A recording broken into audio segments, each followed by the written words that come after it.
มื้อนี้ออกมาเทสเหงื่ออยู่สวนเด้อมื้อนี้เด้อเหงื่อ2เสี่ยวนี่เด้อ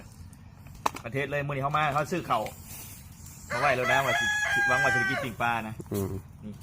อันนี้เหงื่อต้นเรือติดก่อนนี่เขาก็สามารถใส่ตู้เย็นเขาตึกบุบเบิ้ลเขาใส่ตู้เย็นไว้ก็ได้นี่มาตึกอันนี้ตัวนี้เนาะนี่ยังเดือน1ตัวนี้เดี๋ยวมาเทสเบิ้งวนเบ็ดลงก่อนเศษคิดเรียๆเลยนะนี่เอาซ้ำนี่พ่อนี่เอาบาทเดียวพอเด้อแล้วก็พอนี่ลงว่าไม่ใช่ได้จำได้นี่เอานี่เบิ้งเด้อบ่ต้องตัดได้เด้อ1 2โป้งไว้ไปอ่ะพอเบิ่งเด้อไปนี่เบิ่งบ่ต้องตัดเบิ่งเลยสดเลยจักวิฮะเป็นนาทีบ่เล่นอะไรนั่นน่ะมีอาการเลยเบิ่งจะทุ่นปะเนี่ยทุ่นขึ้นแล้วก็วัดเลยโอ้จักวิเลยพูดเลยชีวิบ่ได้บ่เดี๋ยวประมาณนั้นแหละตัวนึงตัวนึงตัดใหม่เอาคลิป2มานี่คลิป2มานี่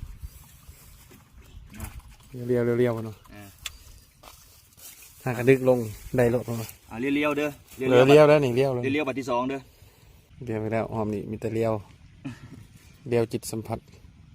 เอาเรียวเลยเอาแบบว่าปลายังได้กินนี่ปลายังเป็นปลายังวะปลา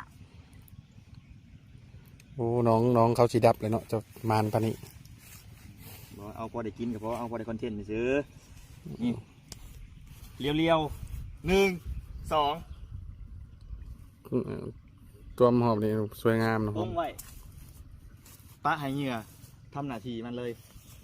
เลี้ยวบังเด้อทุนแดงๆเด้อลิปปุดดึงปรับเลยเด้อน่าดิบไปเลยให้กระบอกฮอด10 วิเนาะอ๋อมานี่เลยจักวิแหละกินเนี่ยโอ้บรินับเลยเนาะมาในนี้ผมได้ปลามากินแล้วเอาอีกก็ได้เนี่ย